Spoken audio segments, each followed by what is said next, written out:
Hi everyone, आप सभी ठीक होंगे और मैं भी ठीक हूँ। आगे स्टोरी का नाम चाहत के उस पार, एपिसोड 12, एक चिट्ठी एक सच। पिछले एपिसोड में आपने सुना था, जारा आयशा के बड़े भाई को देखकर सन्न होकर बोली, रईस। रिया पूछती है, कौन है ये?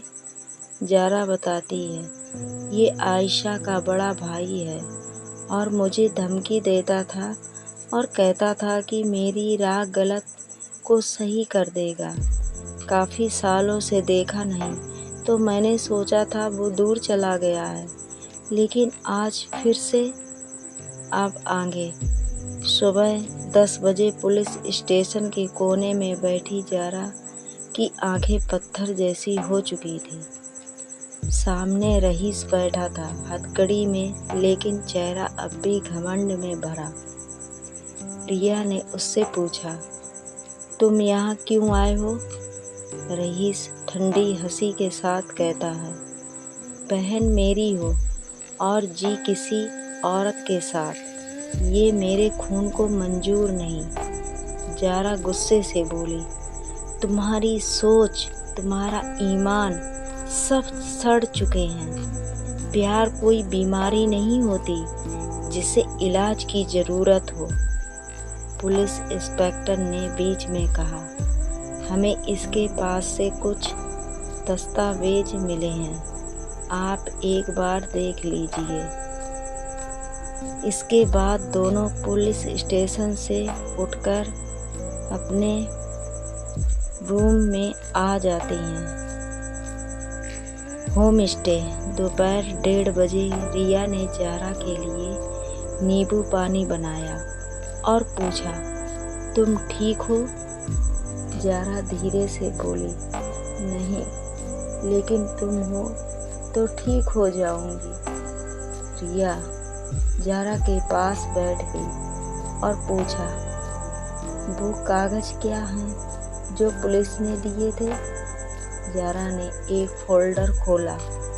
उसमें एक चिट्ठी थी जो जारा की माँ के नाम थी, पर लिखी थी जारा के पिता अजहर ने।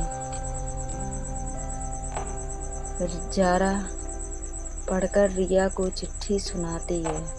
चिट्ठी का अंश, नुसरत, मैं जानता हूँ कि मैंने जो किया वो अनफॉरगिवेबल था, पर जब मैंने जारा को रईस के साथ देखा, उसका डर, उसकी आंखों में वही चुप्पी, तब समझ आया मैं भी गलत था। तुम्हें और जारा को छोड़ना कवरडाइज थी। अब जब ये चिट्ठी रईस के पास छोड़ी है, मुझे डर है वो कुछ गलत ना कर बैठे। अगर कुछ हो तो जारा को ये चिट्ठी देना, ताकि वो जान सके कि मैंने आखिर में उसका साथ देने की कोशिश की थी। अजय, रिया आश्चर्य से कहती है, तो तुम्हारे पापा ने तुम्हारा साथ दिया था? जारा आंखों में आंसू लिए बोली, आखिर में हाँ, पर अब वो नहीं है और इस बात का हमें हमेशा अफसोस रहेगा। रिया ने जारा को गले लगा लिया और कहा, अब जब मैं साथ हूँ, कोई और अफसोस नहीं रहने दूंगी। शाम 6:30 बजे जारा और रिया ने चिट्ठी को नदी में बहा दिया। एक अधूरी माफ़ी जो अब जरा सी शांति बन चुकी थी। रिया ने कहा, इस ट्रिप की शुरुआत हमने प्यार से की थी और अब कुछ घावों को बंद करके लौटेंगे। जारा बोली, तुम्हारे साथ हर जगह घर जैसा लगता है। रिया ने कहा, और तुम्हारे साथ हर चुप्पी में भी आवाज़ होती है।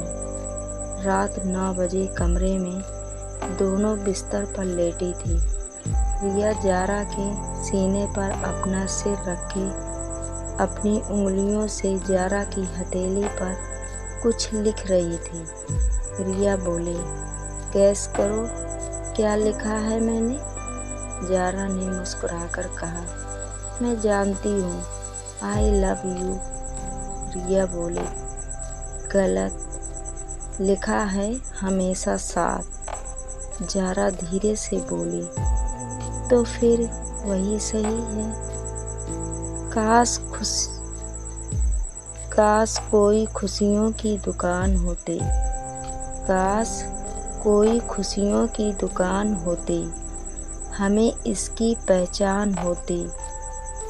सारी खुशियाँ खरीद कर डाल देती तेरी झोली में, सारी खुशियाँ खरीद कर डाल देती तेरी झोली में, चाहे इसकी कीमत मेरी जान होती।